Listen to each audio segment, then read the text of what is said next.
the English Premier League is the most influential football league in the world. You know, it's sold to 190 countries and everything else. So in many ways, the world sees football through the eyes of the English Premiership. When you saw things, or when you saw the last few minutes in Cardiff on Sunday, did you throw your hands up in the air in despair and say, why on earth do our footballers behave like that? No. You didn't say? No. Because? Because you have to understand the footballers, and you have to understand that there are situations where even those they shall give a good example, the big footballers, and I'm also speaking about of the two team managers, they should behave in sporting spirit, especially when it is a final which is shown all around the world. But you have to, have you been a player? Not a footballer. Not a footballer. But if you're a football player, there are situations where later on you regret what has happened, and it should never happen. But then the intervention of the English football or the league by punishing these players and by punishing them, I would say, strongly, it is the right reaction. But you cannot avoid, you can never avoid in a football match that there can be a clash between players. And I defend fair play from the very beginning to the end. But to say that they are all angels, they are not angels. But it is the responsibility of sporting governing bodies to set an example and for those players to adhere to that. And I mean, you talk about the World Cup and what a wonderful event it was. If you were honest, and if you put aside the politician in you, Zidane's behaviour in the World Cup final last year was beyond the pale, and yet completely almost condoned and exonerated by the game as a whole. Now, how do you justify that? But he's not exonerated by the game. He stopped to play. What shall you do with a player when he stopped to play? He was stopping. Well, so therefore there's no punishment? Yes, he has a punishment. He has a punishment because he committed himself to make now activities, humanitarian activities, on behalf of FIFA or on behalf of everybody, of any other organization.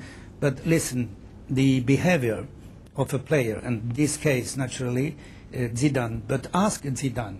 He will never excuse himself for what he has done. But he cannot explain also his reaction. But then you play 100 minutes, more than 100 minutes, you are still in one situation in additional time in a World Cup. And then you are provoked. The provocation has been established. And then you make a reaction, which is not a good one. And he should not. Mm-hmm. But, okay. but he has done it. So you should put him in jail for that? Well, if he'd done it on the street, he would have been in jail. No. And I think there are some people who are excusing the inexcusable. But let's move on. You talk about fair play. And there are many people in the audience here who are involved in the sponsorship and the marketing world. And FIFA at the moment are involved in a very high-profile court case with MasterCard about sponsorship, which involved you originally having a deal with MasterCard, then seeking support from Visa, and now MasterCard are taking you to court. You talk about fair play on the field of play. What does that say about the way that FIFA conducts its business with its business partners, do you think?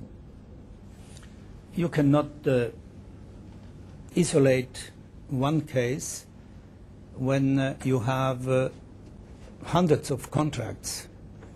FIFA has realized since in 2001, in a very difficult situation, we were able to take back our marketing rights, later on also our television rights, and now marketing ourselves in-house of FIFA, marketing, television, licensing, branding, and all that. And then there is one contract that was not done with the right attention, but with the still with the right integrity or not? Attention, I say attention. You know, the case is not finished. The case is still pending.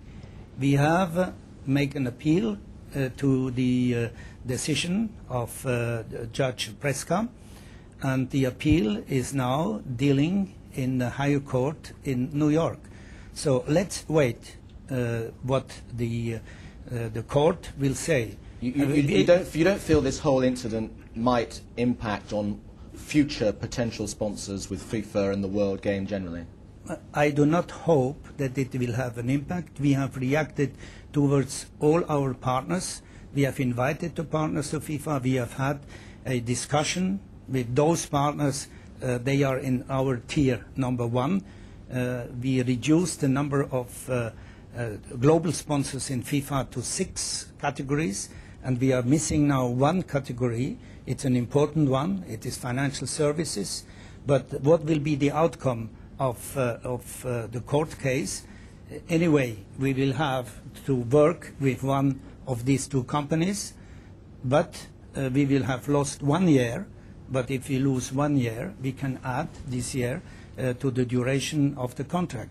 So the situation is not comfortable, and I don't feel comfortable in this situation, but it's not yet settled. But this should not have any influence on the other contracts we have. And I don't know if there are representatives of the FIFA's economic partners here. We are in good relationship with them, and they are long-standing partners. And the World Cup and the other FIFA competitions, they have such an attractivity because football is a good product. You know it here in the Premier. Football is an unbelievably buoyant product. Yeah? You know, I mean, but by and large, everything's going well. But inevitably, on an evening like this, you know, we're looking at issues where perhaps things could be improved, because if you get complacent, obviously things are in danger of falling apart. You know, and we're talking a lot about image. Image on the field is important. Image off the field is important. You know, the Visa MasterCard deal may or may not harm FIFA's image generally. But I mean, I was hosting a big fundraising lunch today, and when I left early, people said, "Where are you going?" I said, "I'm spending an evening with Sepp Blatter," and they all went, "Oh, right." And I said, "You know, what do you mean by that kind of reaction?" And they go, "Oh, FIFA, you know, they're lining their own pockets. They don't really have the well-being of football at heart." And I was saying, "On what do you base that?" And they were saying, "Well, it's just an image. It's just a perception that they have, given the publicity 4 or 5 years ago with bribery allegations and things like that." How do you respond to all that? How do you feel that the world feels about FIFA?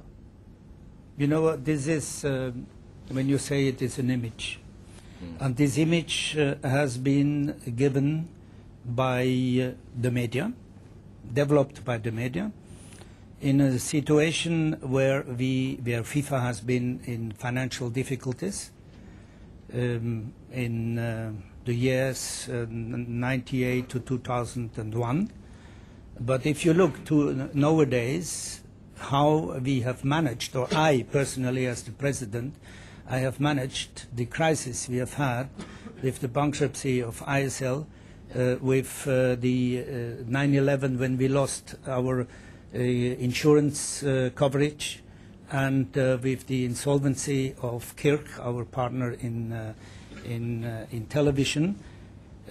This is the result which we will present now in the Congress this year, and also in our financial press conference end of March, where we'll show what has happened in the past 4 years. In the finances of FIFA, we have adopted the international standard, financial reporting standard. We don't need that, but we did it for transparency. But one day, somebody has said, in FIFA something is wrong. And to take this away, it will take a long time. So you do accept that there were irregularities in the past? No, not at all. Not at all.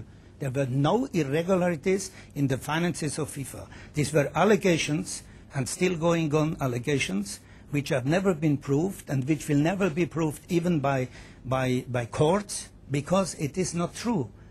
And if people they are obsessed to try to damage the image of FIFA, or the image of the president of FIFA, then you cannot go against that. The only thing what you can do is try to build up something more positive. But what, sorry?